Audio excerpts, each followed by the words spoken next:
రాష్ట్ర నాయకత్వానికి, జిల్లా నాయకత్వానికి, వివిధ గ్రామాల నుంచి ఇంత మండు టెండను సైతం లెక్క చేయకుండా కాంగ్రెస్ పార్టీ సభ ముఖ్యమంత్రి గారు వస్తూ ఉన్నారు.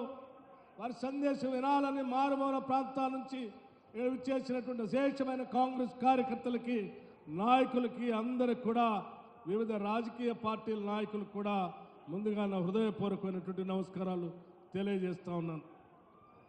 మిత్రులారా, కొత్తగూడెం శాసనసభ నియోజకవర్గం రాజకీయంగా అత్యంత చైతన్యవంతమైనటువంటి నియోజకవర్గం. ఇక్కడ కార్మిక సంఘాలు కానీ, లేకపోతే ఇక్కడ హక్కుల కోసం పోరాటం చేసేటువంటి వ్యక్తులు కానీ పెద్ద ఎత్తున ఉన్నటువంటి ప్రాంతం ఇది. కాంగ్రెస్ పార్టీకి కంచుకొట్టుగా ఉన్నటువంటి ప్రాంతం కూడా.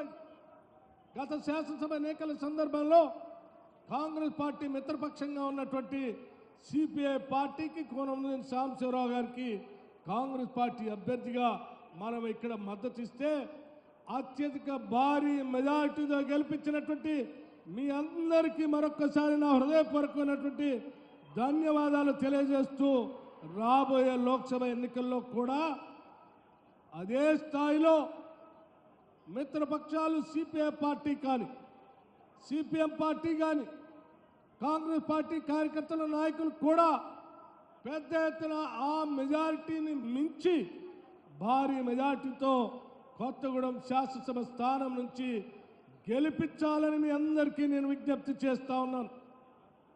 మిత్రులారా, మీ అందరికీ కొత్తగూడెం శాసనసభ నియోజకవర్గంలో ఉన్నటువంటి అత్యంత విలువైనటువంటి సంపద కేటీపీఎస్ సంబంధించినటువంటి stage 1, stage 2, stage 3, stage 4, stage 5, stage 6, stage 7 కూడా.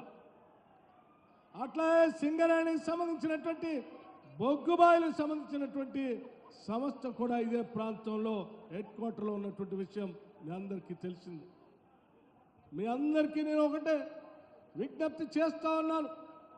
సింగరేణికి సంబంధించినటువంటి మూసివేసినటువంటి కొన్ని థర్మల్ పవర్ స్టేషన్, కాలం చెల్లినటువంటి థర్మల్ పవర్ స్టేషన్ సంబంధించి వందలాది ఎకరాలు కేటీపీఎస్ సమక్షంలో అందుబాటులో ఉన్నటువంటి ఆ ప్రాంతాన్ని తిరిగి వాడకంలో తీసుకొని వచ్చి ఆ పరిసర ప్రాంతంలో మూసేసినటువంటి ప్రాంతంలో తిరిగి తప్పనిసరిగా వెలుగులు నింపేటువంటి థర్మల్ పవర్ ప్రాజెక్టులు తీసుకొని వస్తామని చెప్పి మీ అందరికీ సవినయంగా మనవి చేస్తూ ఉన్నాం.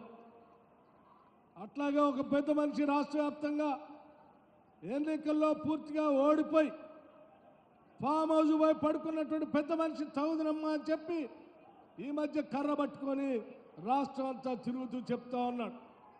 సింగరేణి కాలనీకి సంబంధించట ఆయనట బాగు చేశాడట.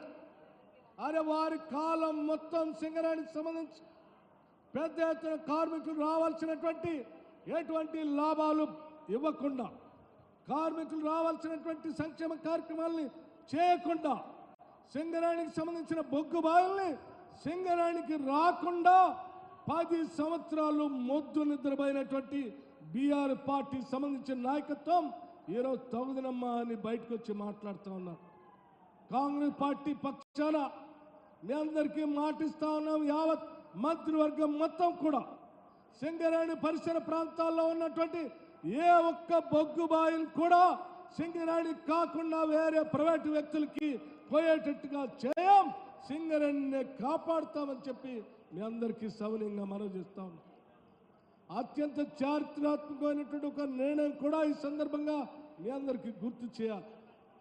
సింగరేణిలో పనిచేస్తున్నటువంటి వేలాది మంది కార్మికులు, ఆ కార్మికులు ప్రమాదవశాత్తు పొరపాటు ఏదైనా జరిగితే దేశ చరిత్రలో ఎక్కడ చేయని విధంగా కార్మిక లోకానికి ₹1 కోటి బీమా చేసినటువంటి చరిత్ర కాంగ్రెస్ పార్టీదని చెప్పి ఈ సందర్భంగా మనం చేస్తా ఉన్నాం.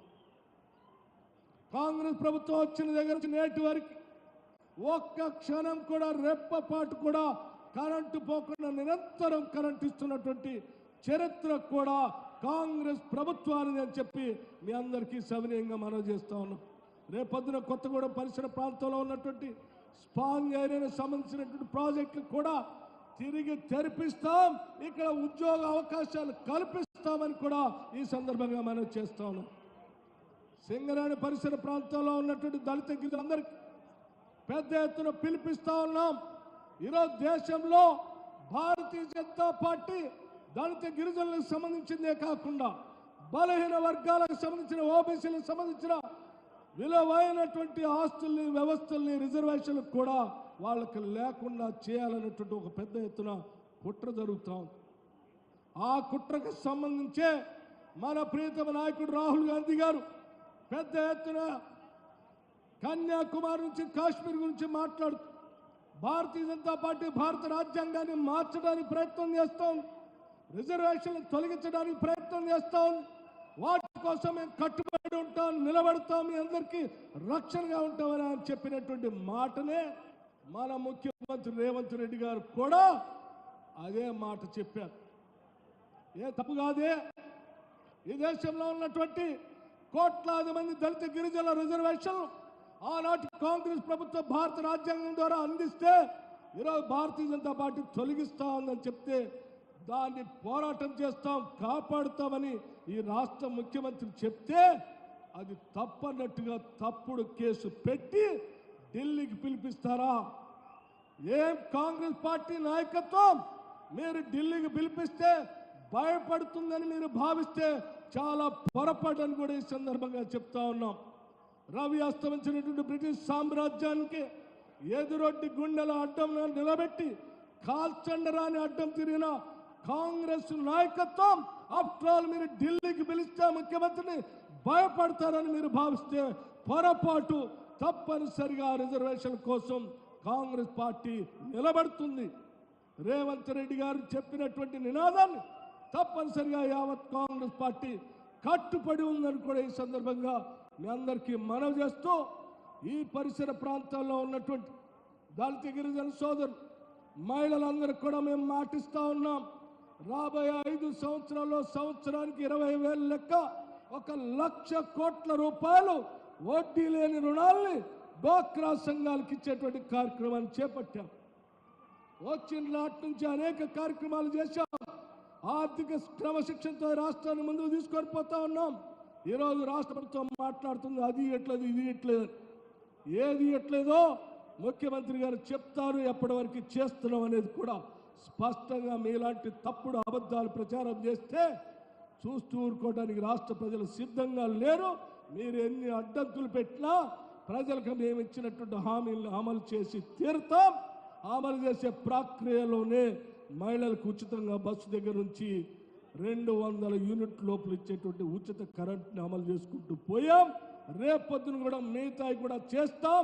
మిగతా విషయాలన్నీ కూడా ముఖ్యమంత్రి గారు స్పష్టంగా ఆర్థిక పరమైనటువంటి విషయాల్ని అట్లాగే మిగతా వాళ్ళకి ఏమేమి చేస్తున్నటువంటి విషయాలు కూడా స్పష్టంగా ఈ సభ ద్వారా కొత్తగూడెం శాసనసభ నియోజకవర్గం నుంచి ఈ రాష్ట్రానికి స్పష్టమైనటువంటి సందేశాన్ని కూడా ఇస్తారని కూడా మీ అందరికీ సవినయంగా మనవి చేస్తూ మరొక్కసారి రఘురామరెడ్డి గారిని అత్యధిక భారీ మెజార్టీతో రాహుల్ గాంధీ గారిని ప్రధానమంత్రి చేయడానికి, దేశంలో భారత రాజ్యాంగాన్ని కాపాడటానికి, ప్రజాస్వామ్యాన్ని కాపాడటానికి పార్లమెంటు సభ్యులు అత్యధిక మెజార్టీతో గెలిపించి పంపించవలసిందిగా మీ అందరికీ విజ్ఞప్తి చేస్తూ సెలవు తీసుకున్నాను. జై హింద్, జై కాంగ్రెస్. భట్టి గారికి ధన్యవాదాలు. ఇప్పుడు మన పోరాట యోధుడు, ఉద్యమకారుడు, యువ ముఖ్యమంత్రి రేవంత్ రెడ్డి గారిని